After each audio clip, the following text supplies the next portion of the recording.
The Lord's Prayer in Aramaic. Shlota Maranita.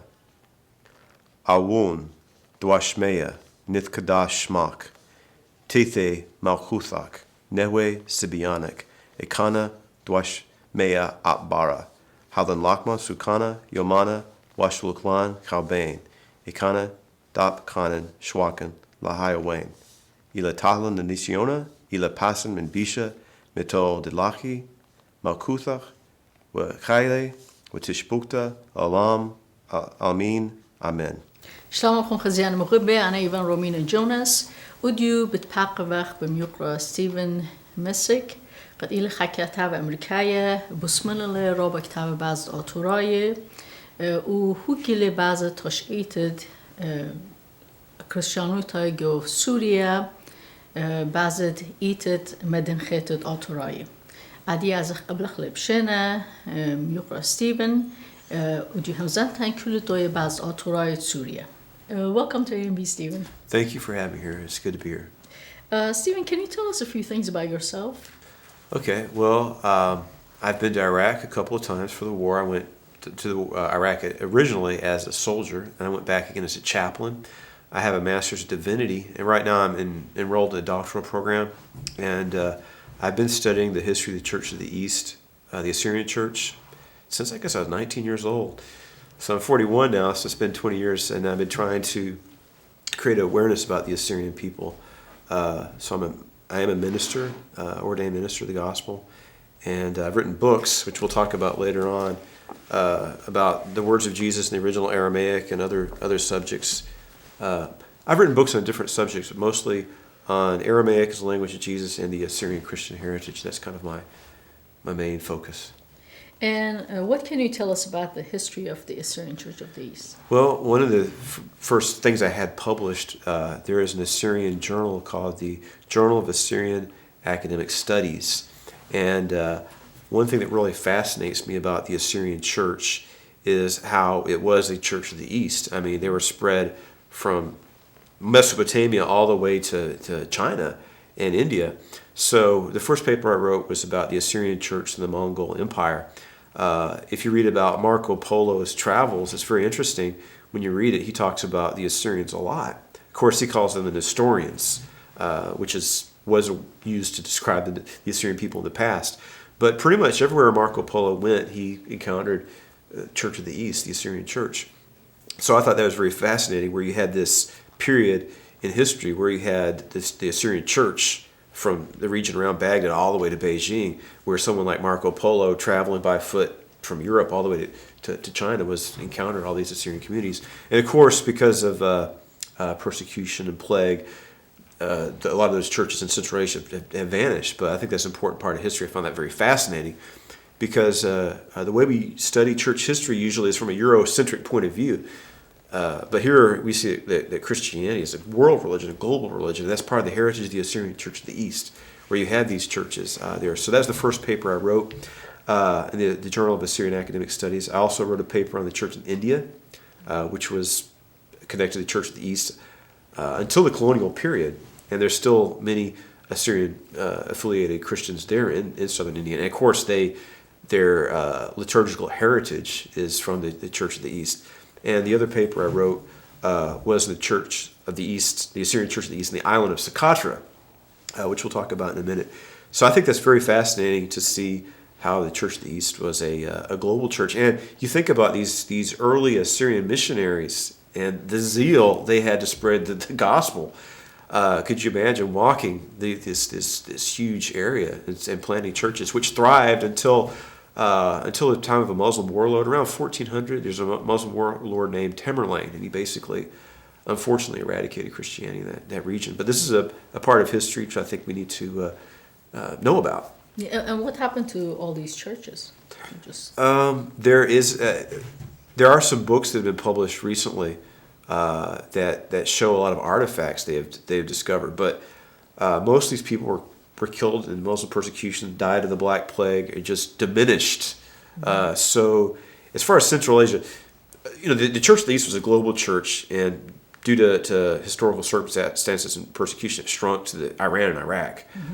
The only church community that really survived was India, there is a possibility that some of the remaining churches of the East in China were basically taken over by the Catholics.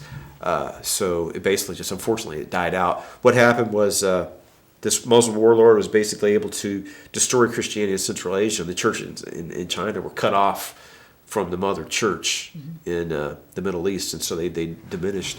But there is a lot of archaeological evidence. And one very fascinating thing is there's a cave in western China, and some archaeologists opened it to this cave, and there's full of scrolls and manuscripts, including a lot of Assyrian Christian literature written in Aramaic and in Chinese. So, and then there's also monuments in China, in Chinese, the famous Siam monument from the year 781, which talks about how the Assyrian Church of the East planted a church with favor from the emperor in the year 636, I believe. And this monument was erected in the year 781. So that's very, very fascinating. These churches exist for centuries until finally, due to Islamic persecution, a lot of the churches in Central Asia and China unfortunately died out. In one of your books, you mentioned Socotra? Yeah, well, that's one of the papers I wrote. If you look on a map, and you have what's called the Horn of Africa, you find Ethiopia, and Somalia kind of points out. And there's if you follow the Horn of Africa, you see there's a little island out there, and it's called the island of Socotra. It's very fascinating. I mean, it's very isolated, off the coast of Africa, I guess at the Indian Ocean.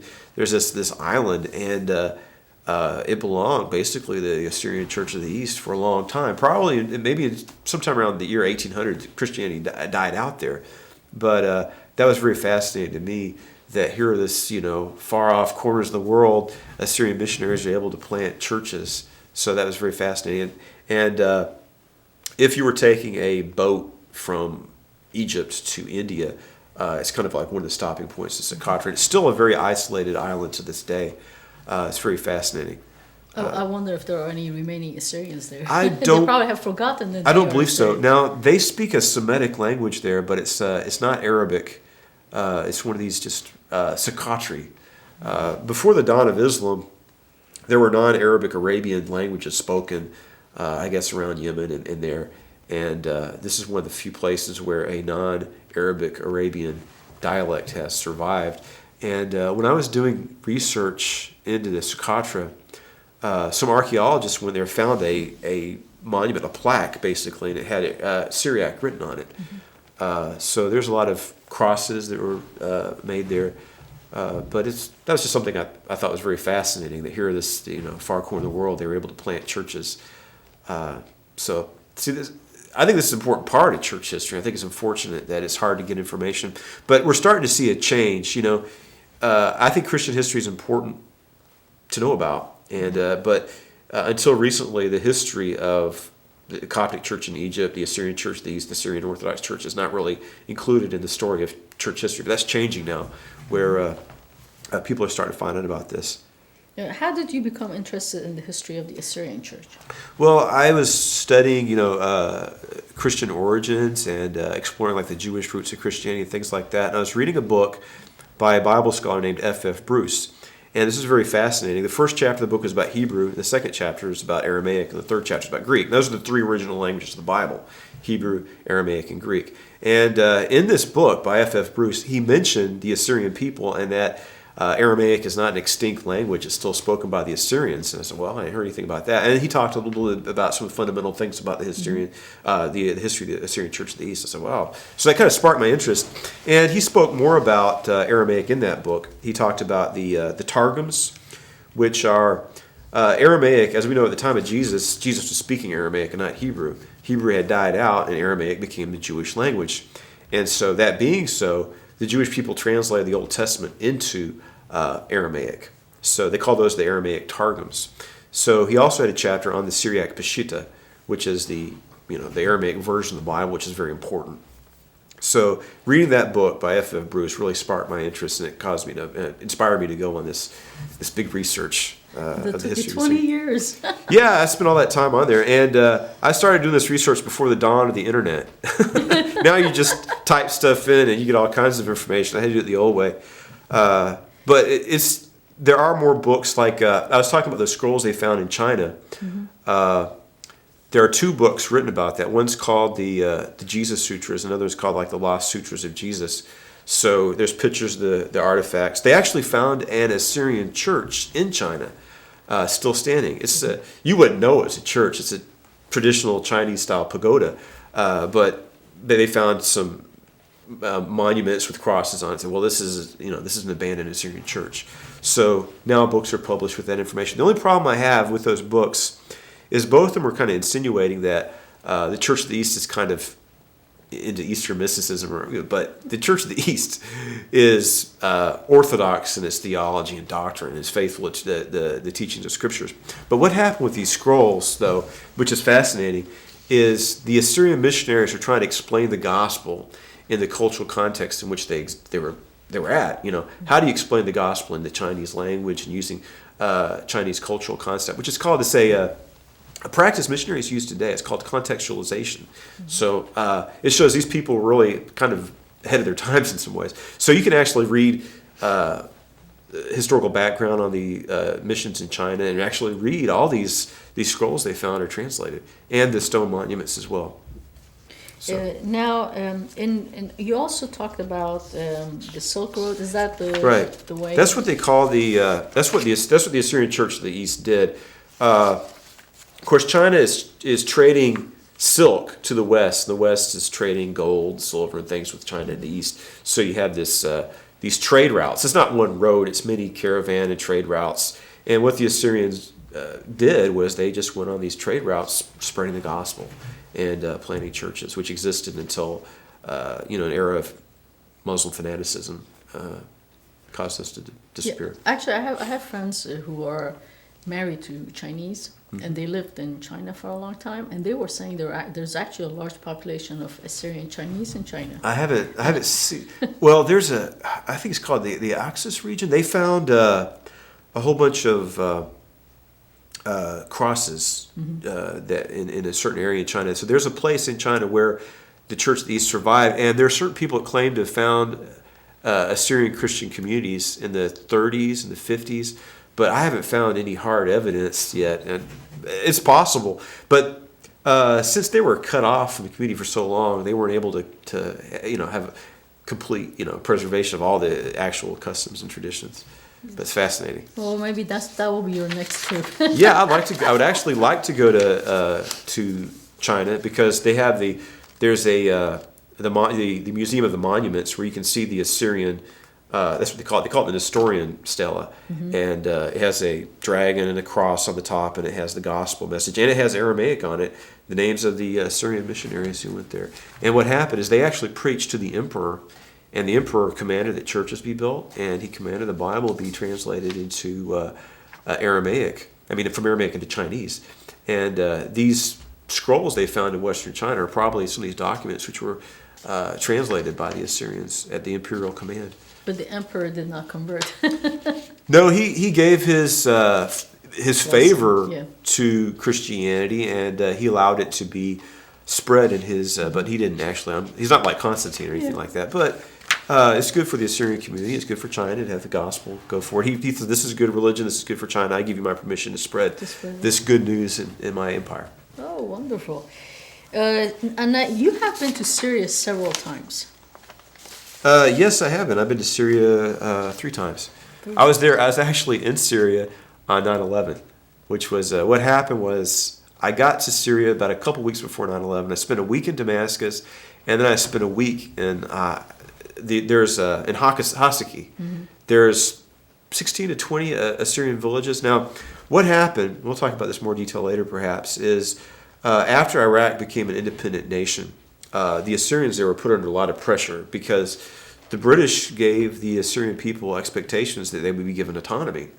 And then it's like, oh, well, we can't do that, So then the Iraqi government's like, oh, these people are a threat to our, So you had this persecution of Assyrians going on. And Syria was a French mandate, and some Assyrians fled Iraq because the persecution had settled in eastern Syria. So I was there and for a week visiting these villages, and then finally I went back to Damascus, and I was waiting for a friend of mine, and somebody turn on the TV and saw the World Trade Towers collapse. But I went to Syria twice after that, and when I went to Syria, I was visiting the Assyrian Christian community there, but also the other Christian communities. There's an Aramaic village outside of Damascus called Malula, and the city of Aleppo was like over a third Christian. So Syria's got a large Christian minority, and it's also, we'll talk about this later, but the name Syria is related to the word Assyria. It's derived from the word Assyria. Yeah, that's where I was getting to. Now, actually, can we talk about the Christian Assyrian refugees? All right. There's a refugee crisis at this time. Yeah, it's been going on. Well, you had the situation in the 1930s. That's how the Assyrian community, as it exists in Syria now, was started, really, by refugees from Iraq. And of course, there's the Assyrian Martyrs' Day, which is August the 7th, 1933. And I believe what happened is some Assyrian refugees tried to go to Syria from Iraq, and the French said, "Oh, we don't want you to come here anymore, so you have to go back to your village." They attempted to go back to their village, but the Iraqi army was waiting for them with machine guns, and they killed a couple hundred people, I think. So, but then we had our Operation Iraqi Freedom, and I was there in 2003 or 4, and by the end of 2004 and 2005, the terrorists started to target Assyrian Christians. And when the insurgency got really bad, a lot of Assyrians started fleeing into Syria. And I went to Syria again after I got back from Iraq. And while I was traveling around the country, I would meet Assyrians who were seeking refuge in that country, in Malula and other places. So what happened is at that time, the Syrian government got concerned because there's just this massive amount of refugees there. And so they started to, discourage them from going there. But now, Syria itself is plunged in the midst of a civil war. And so you hear a lot of terrible stories about these Islamic extremist groups and targeting Christians, like the village of Malula. And if you look in my book, this is the first book I wrote. This is the words of Jesus in the original Aramaic. And this is the village of Malula right there. It's a Christian, Aramaic-speaking Christian village. And that is snow on the top of the mountain, by the way. It's like, people have this conception of the way the Middle East is. You actually go there, it's like, it gets cold over there. Yeah, it sure does. So, this is Malula. But now the Muslim extremists have taken over. Right now it's occupied by Muslim terrorists. And you see in this, the top of this is St. Sergius Church, one of the oldest churches in the world. Mm-hmm. And there's also the monastery of St. Tekla. And there's a canyon in this mountain. And St. Paul, the apostle, converted this woman named Tekla. And this is where she lived, in Malula. Mm-hmm. And there's all these holy sites where she did miracles and things like that in Malula. But she was a disciple of St. Paul. And there's these shrines, and actually I wrote some of this book in Malula when I was over there. I took the manuscript and I actually wrote some of the words of Jesus in the original Aramaic in Malula. And it's an important historic Christian center. One of the things in Malula that's really amazing to me is there's these buildings there. It used to be a pagan temple. They converted it to a church. This building's like 2,000 years old and still being used as a sanctuary. But now the Muslim extremists have taken over the village. And I was watching it on TV, and it's like looking at streets where I walked down, and you see these Muslims in these pickup trucks going around shooting off guns and stuff like that. It's really depressing to see that. But this time they took over the village several months ago, and then I guess the Syrian military forced them out. But now they've taken it again. This time they've taken captive some nuns. I think 12 nuns and also some other Christian leaders being held hostage. So the situation looks pretty dire in Syria right now. I think we should be very concerned about it. And what would you recommend? And what's your recommendation as far as how we can help? I think that one of the things we need to do is we have to find ways to get the story out there. It's like the traditional news media is afraid to report stories which they think might be viewed as negative about Islam. Perhaps they're afraid of being seen as Islamophobic. But maybe they're also afraid that they could be retaliated against themselves by Muslim extremists for saying these things. And plus, you have political correctness in this country, and with political correctness, they tend to take a negative view towards Christianity and a positive view towards non-Christian religions, which include Islam. So it doesn't fit the narrative they want to talk about. So I think it's time for us. We still have freedom of speech in this country, and we need to find ways to get the story out. Another thing we need to do is, in a loving but honest way, I think it's time for us to have a frank conversation about Islamic extremism. And people are afraid to do that for the reasons I explored before. And one thing I think we need to do, I might talk about this more later on, is I think we need to define what moderate Islam is. Because, all these Muslims, I'm a moderate Muslim. What does that mean? It doesn't mean anything.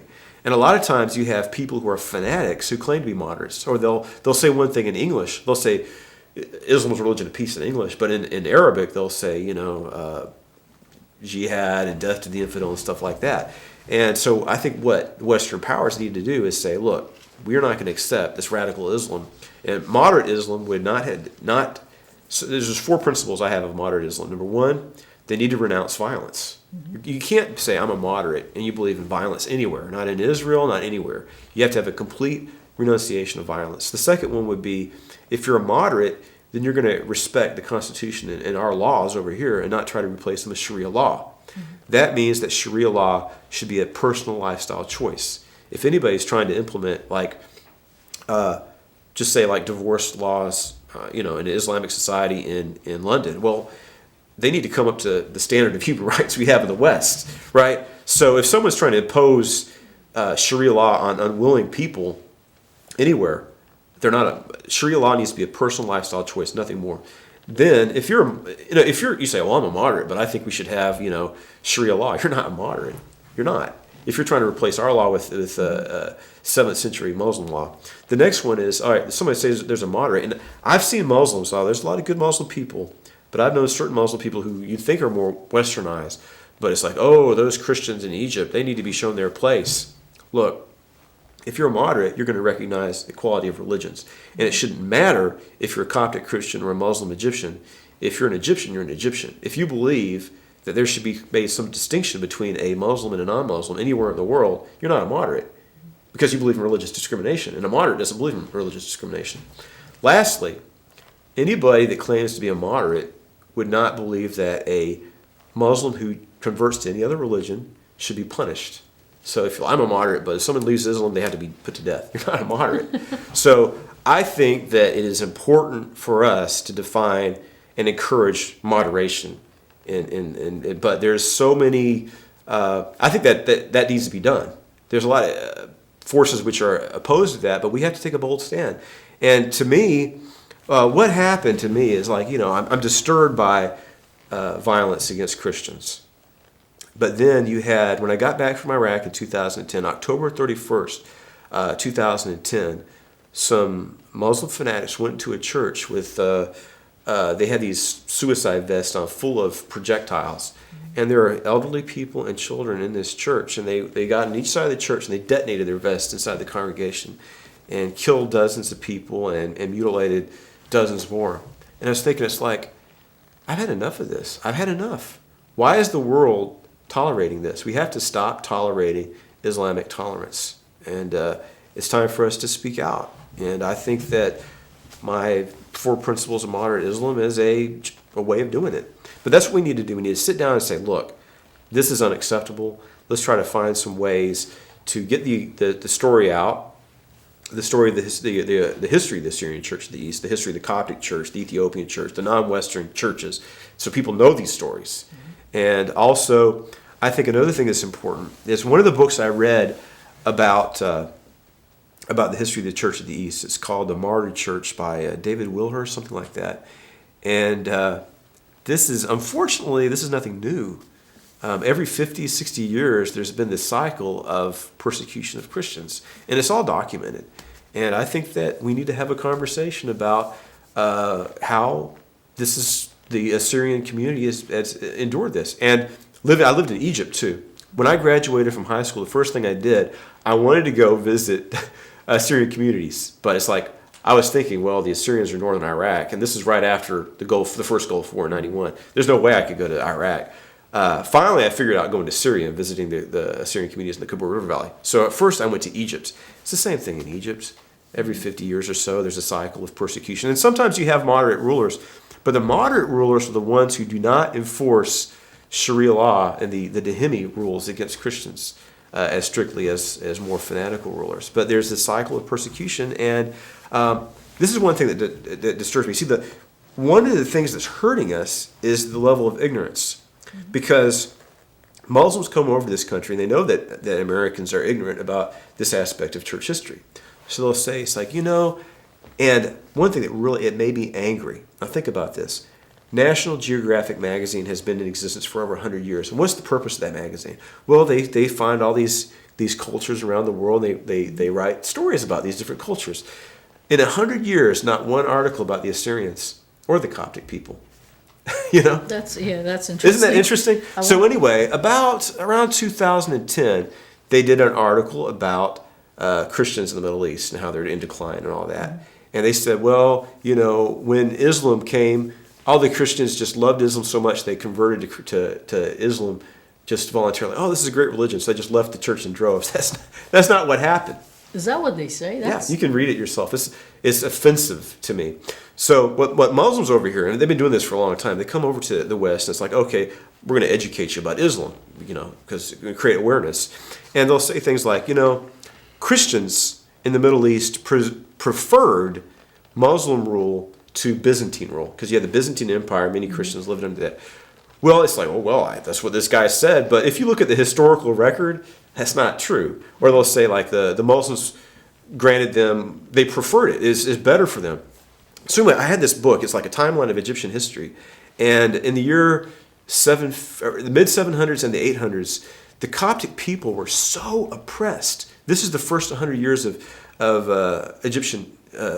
Muslim rule in Egypt. The first 100 years, 2 Coptic revolts. They were so oppressed by Muslim rule that they revolted against it. And I didn't really know that until I read through this book. So these people are lying. But we don't know our own history. So somebody comes and tells these stories, oh, the Christians just loved, they're protected by the Muslims. They're treated so well. Or they just, preferred Islam to Christianity. They say all these things, and we're so ignorant that, people accept it. And it's time for us to talk about this. These are our forefathers, especially you. These are your genetic forefathers. As a Christian, these are my forefathers in the faith. And those who have gone before, we need to remember their trials and tribulations, their sufferings. And it's our heritage, our story, it needs to be told. And Jesus said, you shall know the truth, and the truth shall set you free. And people are using false information, ignorance, to prevent the truth from being known, and for us to pursue a policy which is more conducive for human rights and democracy. So we have to. I know we talked about this before, but I am personally totally frustrated with the fact that we talk a lot about Assyrians being killed in Syria and all these other countries, but yet we talk about it. Right. More than anything else, but we have not taken any serious action. Well, there is an organization. I mean, I'm sure there's other organizations doing some things, but in England, there's an organization called the Barnabas Fund, and so they also have some chapters here. And I remember this is an example of persecution. This is under Hosni Mubarak. But if you remember a few years ago, there's the swine flu, right? Mm-hmm. And everybody says, "Oh, the swine flu, get your inoculation."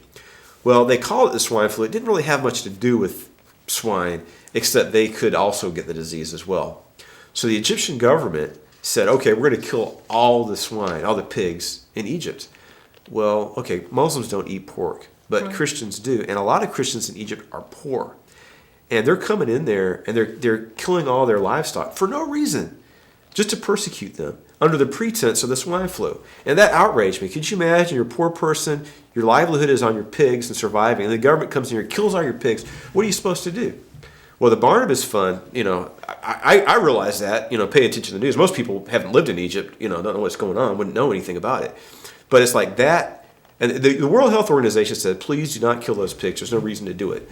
But Mubarak is, he's more moderate than what we had after him, but he's no friend of the Christians. So, but the Barnabas Fund said, well, these people, a lot of them, we're going to get them plastic recycling machine, give them equipment so that they can have a livelihood, so they can survive. So I was impressed by the Barnabas Fund, and they also had an initiative. It's like, well, let's help the Assyrian Christians. You have all these refugees from Baghdad who fled to northern Iraq, and they needed shelter and bedding and clothing, and they did fundraising to get that to these people. So that is an organization which is doing something, and that's important. But also, I think one of the big things we need to do is find, and perhaps we need to find creative ways to create awareness, because people don't even know. And there's a scripture in the Bible that says, "My people perish for lack of knowledge," and that's what we need to do is keep people from perishing by increasing knowledge, so people know. So we need to create awareness, but we also need to try to meet people where they are and supply their needs. Well, it would be nice to have a program about Assyrians and Christians in Syria, specifically about Assyrians, on some national TVs. Yeah, well, I'll give you an example about that. The whole time the Iraq War was going on, I don't think any story was told about the Assyrians and how they were persecuting. Once the insurgency died down, 60 Minutes did like a 10-minute report on Christianity in Iraq. That's because there wasn't any bad news but to report at that time, because once Bush did the surge strategy, the insurgency was crushed pretty much. So they're not really interested in telling that story, and that's the only major news story on the Assyrians in Iraq that I'm aware of. So, and I wonder, why is that? I mean, why are they not interested? I think it's those two reasons. I think they're politically correct. They're afraid? There's two reasons. They're politically correct, and they don't want to say anything negative about Islam for political correct reasons. And secondly, I think perhaps they are afraid. They're afraid if they reported negatively on Islam, perhaps they could be attacked for it. So that means that Islam is doing what it does. It puts the fear of God in you, and you don't fight against it. Yeah, but I think that we need to show courage and take a stand, and we shouldn't be afraid. While we have liberties, and besides that, Islamic extremism hurts Muslims most of all, and we need moderation to lift everybody up, Muslims and Christians over there. And I think that Christians, they need to be there. That's our homeland, and I think it's good to have that community there as a part of the population. It's a part of the culture there, and it needs to be preserved. I was reading a book that also watched a video about Syria being an Assyrian part of Assyria, western part of Assyria Empire. So it's the fact that there are Assyrians, a large population of Syrians, they are practically Assyrians, correct? That's true. Okay. It's not, some people get the impression that people ran from Iraq to Syria, and that's how you get Assyrians in Syria, but that's not the complete story. Yeah, you have the Assyrian Empire, and probably, especially eastern Syria, was part of historic Assyria. And what happened is that name, Syria, was derived from Assyria. They just dropped the A off. So there is a relation. The Baker Restaurant and Bakery خود دبرانوتت جوزيف إيسافي بتشادوخونا تبقيتون وهابيتون أمه كمخليات باسيمة لخمة وفرنش بيستريز كل خامن دي لخا بيش الهدرة وبشلة اتلان تهار بريش ساندويتشز سالدز وهربدات أنا مخليات مدن خاية كيكي شرنية وخليويات بيش مليز بخاشي كلا شابيرة وهدرة traditional French baking techniques كل بخاطي مالديانا The Baker متشخيتون لا على 21600 Ventura Boulevard, Los Angeles. كأوردر ماسيتون قاريتون على المنيان التلفون 8 صار 5 4 سيبار 3 سيبار.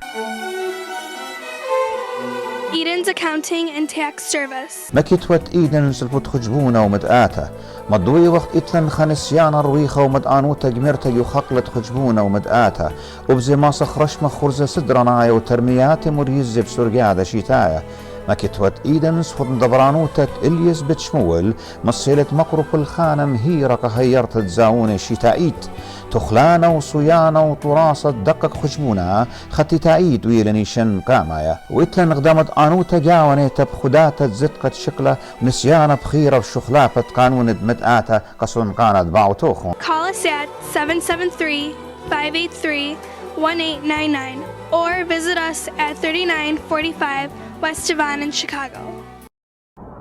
We all have that one person we call, no matter what the situation or event. Who do you call when you've had a stressful day at work? When you get the news that you're having your first child, or that you landed your dream job? Now, what if you or a loved one have been injured and need advice? Who do you call? Think about it. قبوش مطانيات وبقارة قاعبيلوخون ماسيتون قاريتون علمنيانة طلمو تريسر وتجمو اسري وتجا تلايت منيا سي بارشافا توني اسكالاغراكوس and the associates ماسي هايريلان بيليشانا آتورايا اطمنان ماركت خد مهديانوتا خطت ميقرا ادورد اصلا جمدية سانوزي مقروة لخسامة جورة من ميخوليات مدن خاية ودشن شابيرة بخاطيمة رابا مرضيانا طاما بتمشخيتون تهاري بريشة رزة ولخمة ورهادغ زي اتلون كيكي وكادة ونازوكي وشركة خليوتا هربيضانا بتمشخيتون قيلونة هوكا بتوتونة بطامات بريشة وبزي خسامة بريشة من مسالة بانيتا ودباشلتا خزي مقرونا سيمواري فول اوتوماتيك كومبانيت مولكس جرماني كد بشتي لزوبنتا بريشايد بيت اطمنان ماركت بس لا منشيتن بزوانت كل اما دولاري بتقبليتن خا فون كارد $5 اخدشنا بس خوشن تبوكن باطمنان ماركت ايت امبلتلا المخويانيت 5 سانتا تريسا بوليفارد جمدية سانوزي ماسيتن قاريتن المنيانت 408 تري اشتا 5 تري اطمنان ماركت. Here at Arsene Auto Body in San Jose, we're one of the biggest shops in the Bay Area. We're over 100,000 square feet with over 40 employees. We can do hundreds of repairs at the same time. You can expect the best customer service and the highest quality repairs. We have an excellent working relationship with all major insurance companies. In fact, we will assist you through the process to make it easy and pain-free. We work with all major rental car companies. We have Enterprise Rent-A-Car here on site to check you in and out smoothly and quickly. One of the great things about Arsene Auto Body is we're a green repair facility. Our refinishing paint line is all water-based, so it's good for the environment. You can feel good about that. All of our technicians have received the best training and they have the best skills and are certified to repair your specific vehicle. Well, Arsene Auto Body is family owned, so because of that, you can expect personalized service from the people that own and run the business. Here at Arsene Auto Body, we strive for 100% customer satisfaction. So come on down and see us.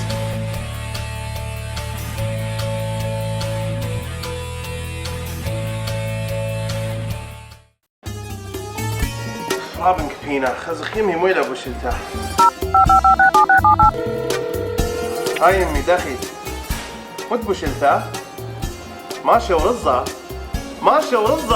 يمي ماشي ورزة لستدخ من ماشي ورزة زبخري مويلي ويا هرديف دازن كزجيجو بتخلني كبابك تياتي بيلا's Bar & Grill أخونوخن جيجو تاما بتمشخيتون مخلياتي مدن خايا مارواية أخ جيروس حمص بابا غنوج وكول ساندويتشز وكل يوم تروتاي هاويلون باربيكيو أكتياتو وكبابة. بيلا's Bar & Grill بتختلى 5 يومانك وشبتا من تروشيبا الروتا. بيلا's Bar & Grill حاضر يلاقى خلمتوخن قعودياتي أخشر اللاخي بتيلدي وماضي وأرخياتي خينة بريشة بخاطي مرابا مرضيانا. بيلا's Bar & Grill مبلتلم خويانيتت خدستر ألكو درايف سانيفيل كاليفورنيا. هنا كباب هنا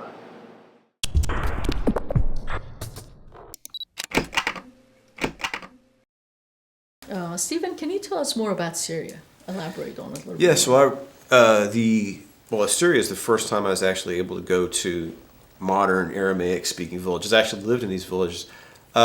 The Assyrian community in Syria is in eastern Syria. There's a city called Hasaki, and then there's a city called Kamishli. In that area, that's where these refugees settled these villages. It's a farming village, and there is a cathedral in Hasaki, an Assyrian cathedral. And I was able to meet the bishop there, Mar Abram Othniel. He's a very nice man, and I met his father as well, who recently unfortunately passed away. But it's a rural community, and I was able to go from like village to village, and I was impressed. Very nice place, very tranquil and peaceful out in the country. And some of the communities are larger than others. Some of them are small. And like one of them had, there's probably, I'm not sure the exact number, there's at least tens of thousands of, I would say upwards of 30,000 Assyrians in eastern Syria. And I was impressed by the fact that you go to their churches and they do a Sunday school, and they're teaching the kids to read and write in Assyrian Aramaic to keep the language alive. And when I was there, it was before the Civil War started, and the government of Syria pretty much lets Christians live in peace, has a measure of toleration. So it was a good experience. And I think that Syria could be a good place for, because they're left alone, they're prosperous for the most part. It's a good place for us to have a presence in the ancient Assyrian homeland, because that's what Assyria, the word Syria comes from the word Assyria. And this region where the Assyrian Christians live today is a part of the ancient Assyrian homeland. So it's good. But now we have all this chaos and instability, and I think that, and I hope that things settle down and that presence in eastern Syria is preserved. As Mr. Nurikino said, that Syria is the only country that's named after us. Right. In Damascus, like I mentioned earlier as we're talking, you have Damascus, and there's the city of Malula. They speak Aramaic, but it's not the only place. Sometimes the news media will say, oh, there's the city of Malula, the last place that Aramaic is spoken. Well, that's not true. The linguists classify modern Assyrian as a dialect of Aramaic. It's the same language, modern form of the language Jesus spoke. And the Assyrians speak, modern Assyrian is a form of Aramaic. And so it's alive and well still in eastern Syria, northern Iraq, and western Iran. And hopefully we can keep it that way. Yes. I think that should be an objective of the international Assyrian community, is to maintain a presence in the Assyrian ancestral homeland. So it should be one of their goals. Yeah, actually, we're trying very hard. And well, when you have instability and chaos and war, that's increases the pressure for these people to immigrate. Yes. And it's terrible, but what can you blame them? Yeah, well, yeah. I mean, it's just like stay there and die, That's what you hear. Or leave. Right. Like I recently visited, Father Bazi, the so-called Chaldean community, and he says they're getting every few months hundreds of people because these terrorists come into a village and say, either you have 24 hours, either leave or convert or kill you. And sometimes these people don't have time to get their money or clothing, or they just leave with the clothes on their back. And it's a horrible thing. So we need to do something about it. Yeah, I was, like we were just talking about how Assyrians, we kind of tend to stick together, and I think we need to reach out more to the... Right. I think that's true. I visited the Assyrian community. The first Assyrian community in America I visited was in Yonkers, New York. Yes. And then Chicago, which is the big, major hub of Assyrians in America. And then, of course, also in Turlock and then San Diego area. But it seems to be that way. Is a lot of Assyrian people just think about their own culture and way of life. And I think it's important to reach out, to tell their story to the non-Assyrians, to create awareness of who they are and what's going on. Because the Assyrians realize we need to reach out to other Christians, right? Assyrians need to reach out to the Christians because you need help. Yes. You can't do it all by yourself. And why should you? But it seems like there's that tendency. It's just, we're going to do our own thing by ourselves. And that's, I think, to be more helpful if they reach out. And the only person, there's an Assyrian American who was able to do what I think needs to be done. And his name was George Lamza. I think he left. Actually, he's from, was it Hakkari in Turkey? I think that's where his family came from. And he immigrated to America. And what he did was he translated the Bible from Aramaic into English, and he wrote commentaries. And people read his Bible to this day. And his commentaries, I don't agree with everything George Lambsa says, but one thing he did was, but he took the Aramaic Bible, the Assyrian Bible, the Peshitta, and he translated English, and he did study material and he didn't just market to Assyrians, he marketed it to the Americans. There's a demand for it and interest in it. And the way he wrote, as a Bible scholar, a lot of times the way we write too much is too academic. But one thing that Lambsa did effectively was write in a very easy to understand way. So what was he doing? He was creating awareness of the Assyrian culture, and he was making it accessible to the general public. And that's what I think that's what the Assyrian people need to do is engage the general public and the American Christian population.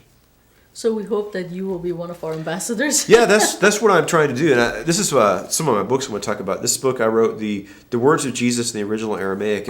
And one thing that motivated me to write this book is there just wasn't a lot out there about Aramaic.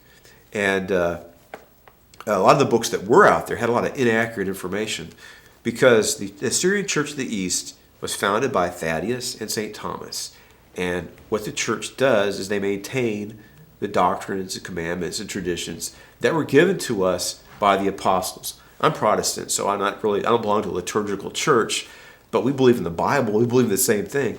And what people were trying to do, what I would consider cult groups, is they were trying to say, well, in the Aramaic, it was like, our Father and Mother of the Cosmos, really weird stuff like that. I know, it's like, I said, what? But, people, how are they supposed to know any different? It's like, just say they heard something about Aramaic and they get this book, Prayers of the Cosmos, and it's got a lot of New Age gobbledygook, And it's like, well, I want to present accurate information, and it's not good for the Assyrian church for its traditions to be misrepresented.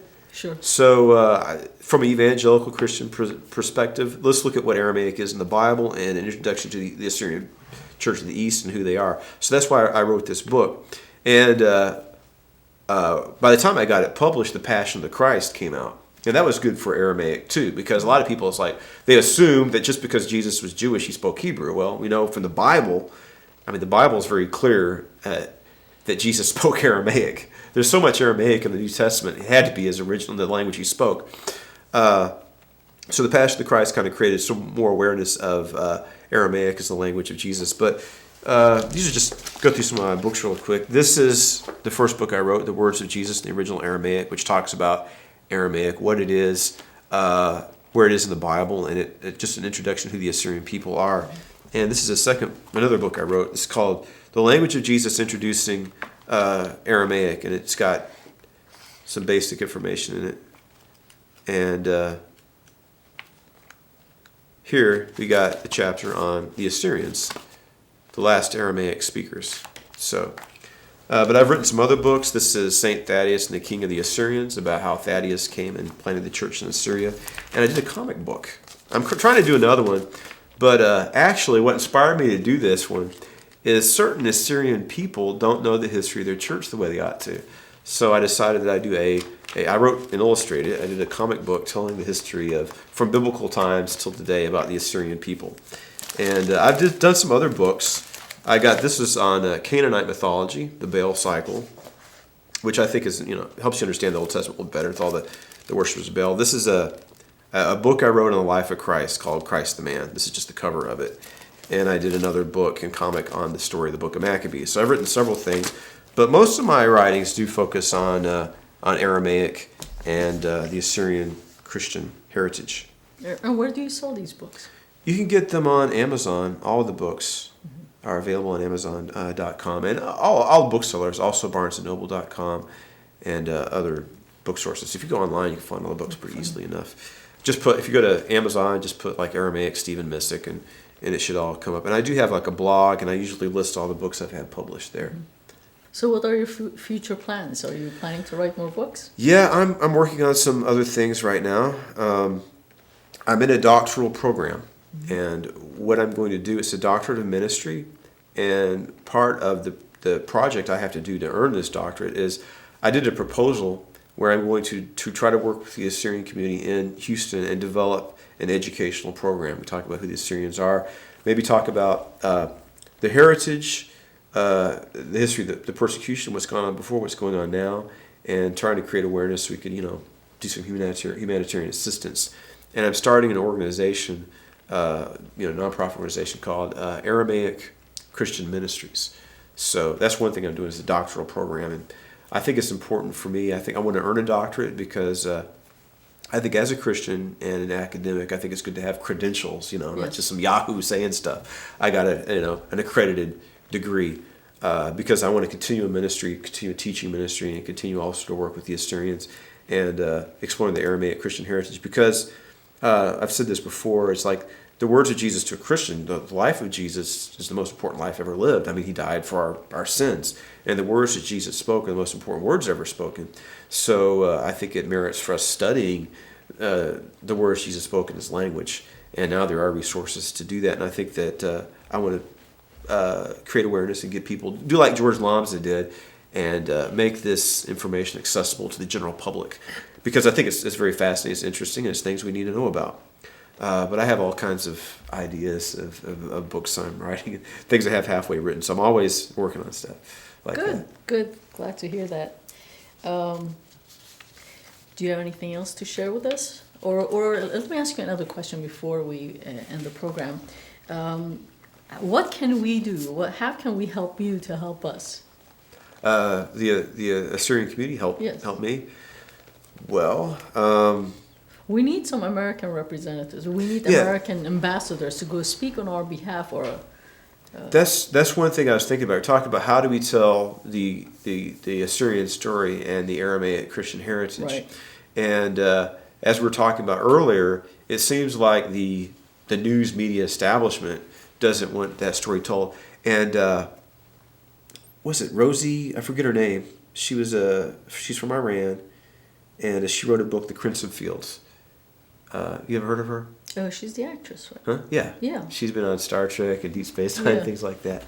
And she has her book, The Crimson Fields, about how the Assyrians were persecuted.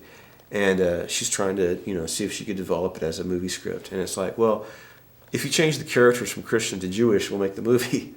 Hollywood doesn't want that story to be told. I think she's trying to find creative ways to tell her story. But now what do you do? Well, that's what you got to do. Like what she's doing is find a creative way to tell your story without having to go through these people. And I'll give you an example. Christians have complained for a long time, American Christians, evangelical Christians, there's all this garbage coming out of Hollywood. And throughout my life, usually you see very, very few movies about spiritual themes. That's starting to change now. And a lot of times, especially, evangelical Christians are portrayed in negative light in Hollywood. So there's a church in Georgia, and they've made several movies just their own self, and they become successful. What do they call one? It's Facing the Giants is the name of one. It's a football movie. Fireproof, about a firefighter, basically about having a good marriage. Courageous, about fatherhood and things like that. So they decided, well, if Hollywood is not going to do it, this is a free country. Let's just take initiative and put something out there. And they're able to create a successful product. And probably the reason why we are starting to see like this next year, the movie Noah's Ark is coming out with Russell Crowe. And then they had the miniseries, The Bible. They're going to release a movie called The Son of God about Jesus, derived from that miniseries. And then Christian Bale, the guy that played Batman, is playing Moses in a movie called The Exodus later on this coming year. So what's going on is perhaps since these people took the initiative, it's like if the Hollywood establishment isn't going to tell the story, then we'll do it ourselves. And then I guess Hollywood looks at it and says, hey, there's money to be made in that. So it's like, let's make money. If there's a demand for Bible movies, let's make Bible movies. For spiritual themed films, let's do it. But people had to do that on their own. And there's an example, The Passion of the Christ. Now, of course, Mel Gibson, there's two examples of this. One was Robert Duvall made a movie called The Apostle about evangelical Christians. It's a good movie, and I think it represents born-again Christians in America as they are. But he had to fund that movie out of his own pocket. And Mel Gibson, too. That movie, no studio would make that movie. He had the financial, Robert Duvall and Mel Gibson had the financial resources to do that. But sometimes, if this media establishment isn't going to do it, then we need to do stuff on our own. So what I think is you have a Christian media, you got Christian TV, you got like Christianity Today magazine, Charisma magazine, Christian radio.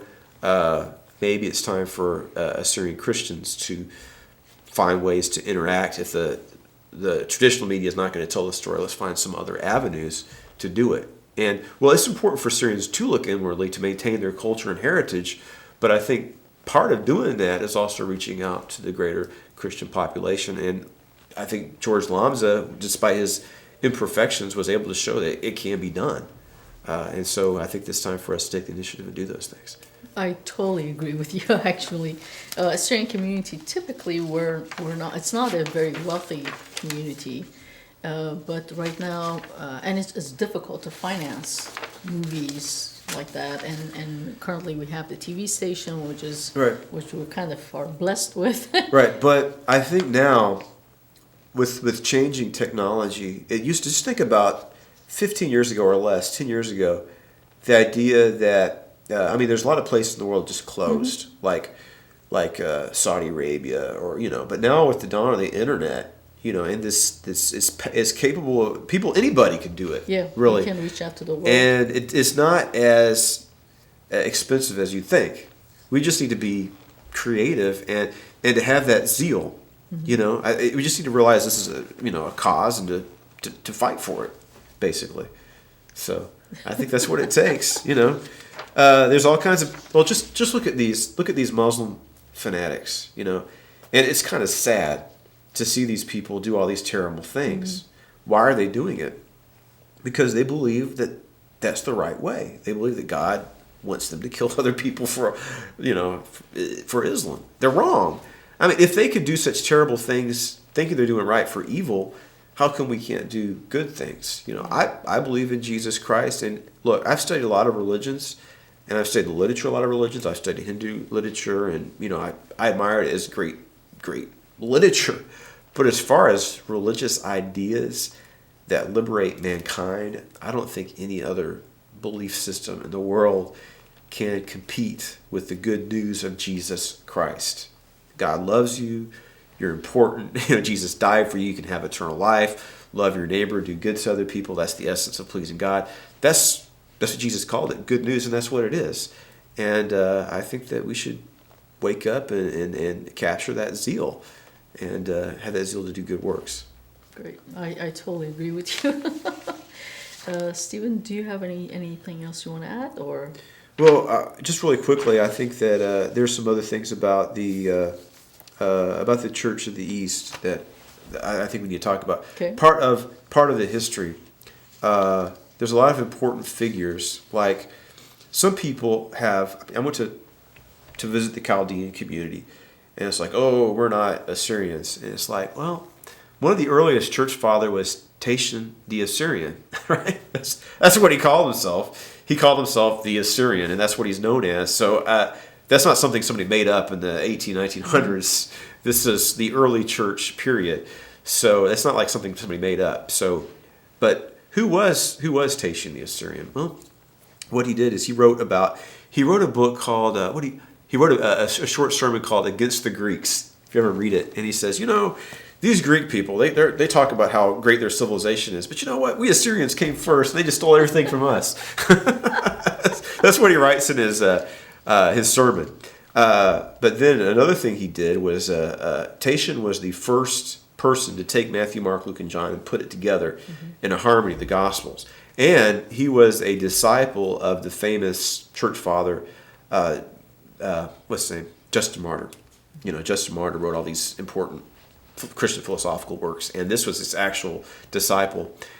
So here you have these important people. Saint Ephraim, another important theologian. And recently I did some study on Saint Isaac of Nineveh. So here you have a lot of great saints and thinkers and theological movers and shakers from the Assyrian Christian heritage. And people really influenced history in a great way.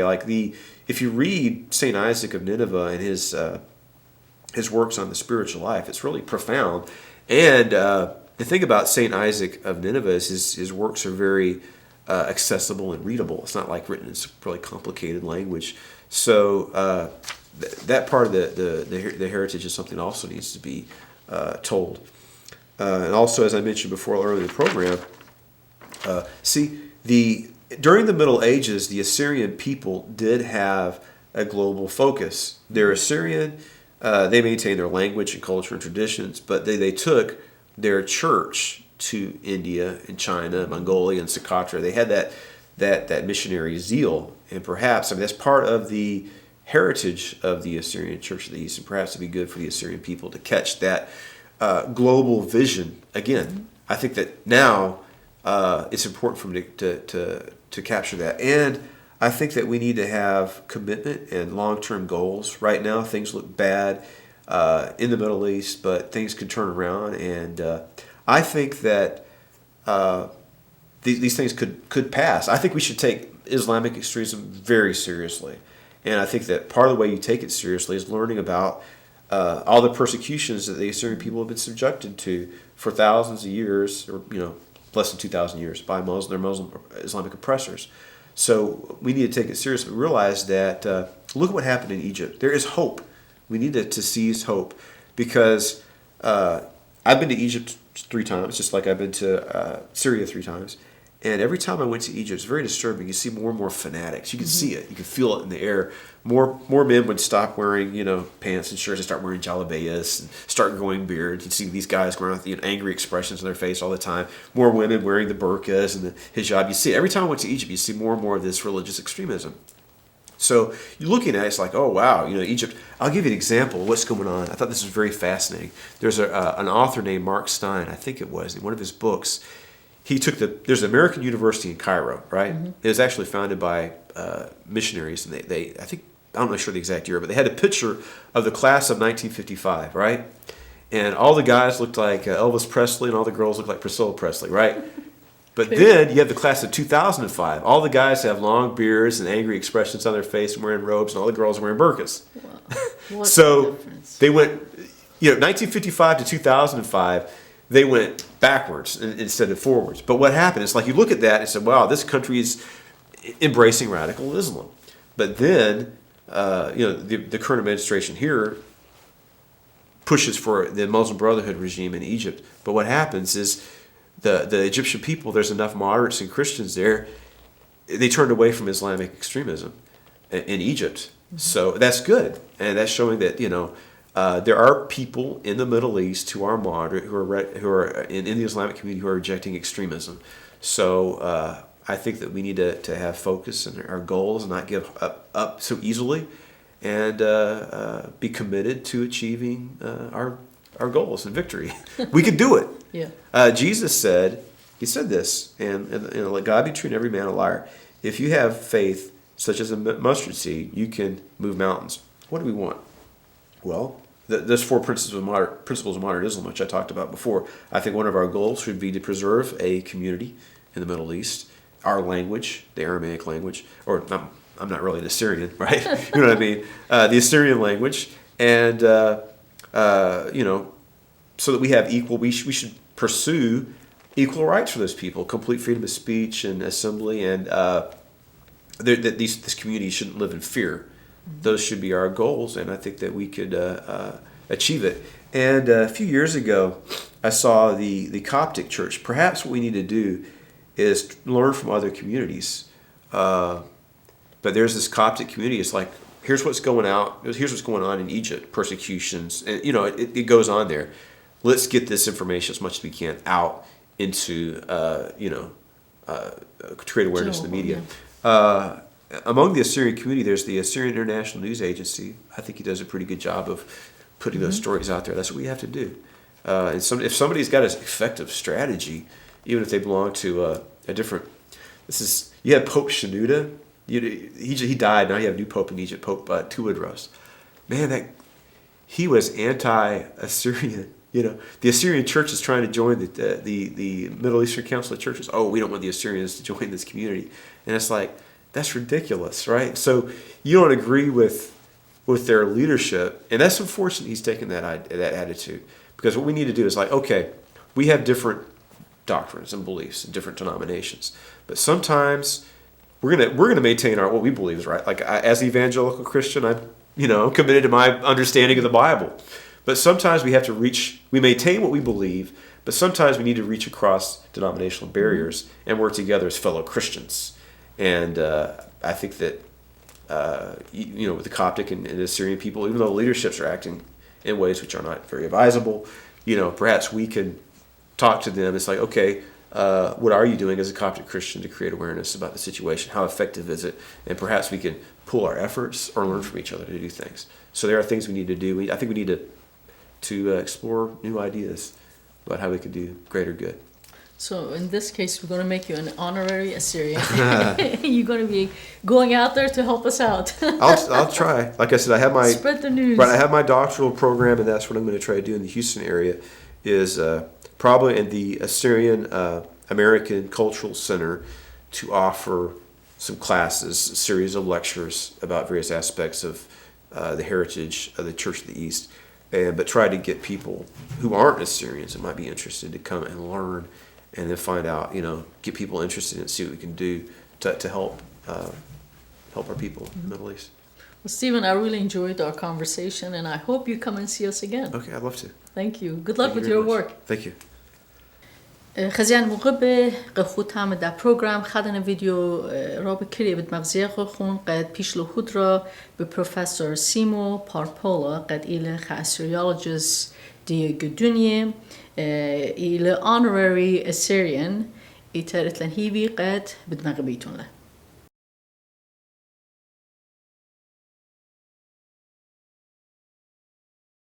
Things have happened which made it more difficult to people to recognize what the present-day Assyrians are. For instance, we have a state called Syria on the political map of today. And this is, of course, originally the Roman province of Syria. And it's an Arab state today. But it is originally Assyria. It is the western part of the Assyrian Empire, which was first established as a Babylonian province with the name Assyria, and then as a Persian province with the same name Asura, and then a Roman, a Seleucid, that's a Hellenistic province, then with the same name, and so on. And the thing here is that the reason why it is called Syria is that in the 7th century BC, already starting in the 8th century BC, under the Assyrian Empire, the Assyrians started to drop the A at the beginning of the word. So Ashur became Shur. And the name of the language, Asurit, became Surit. And from that, Greeks got the name Syria, which later became Syria, and so on. Many of the today's Syrians, do not know that they really originate from ancient Assyria, but the identity, Assyrian identity, has better be preserved in the eastern part of the old Assyrian Empire, which was the so-called Assyrian heartland in the neighborhood of today's Mosul. There we have the so-called plain of Nineveh, where still the majority of people living there are the descendants of these ancient Assyrians. And at the moment, as a consequence of this Gulf War in Iraq, the killings, rapings, and persecutions that are going on there have forced hundreds of thousands of the descendants of Assyria flee from the country. They now live in exile in Syria and Jordan. Their life is becoming unbearable. There is an estimated 750,000 people living there now. And they took all their possessions with them, and now they are short of money whereby to live. And so their visas are expiring, they have to return. But what is waiting for them in Iraq? Killings, murders, rapes, things like that. They need a safe place, safe haven, like the Kurds have gotten under the US umbrella. And such a heaven, safe haven, has been proposed for this plain of Nineveh in the ancient Assyrian heartland. And I heartily hope, you know, that this thing that is really possible on the basis of Iraq's modern constitution will become a reality. Otherwise, it may happen, you know, that the history of the Assyrian nation, which has continued from ancient times until these days, will come to an end in a very near future.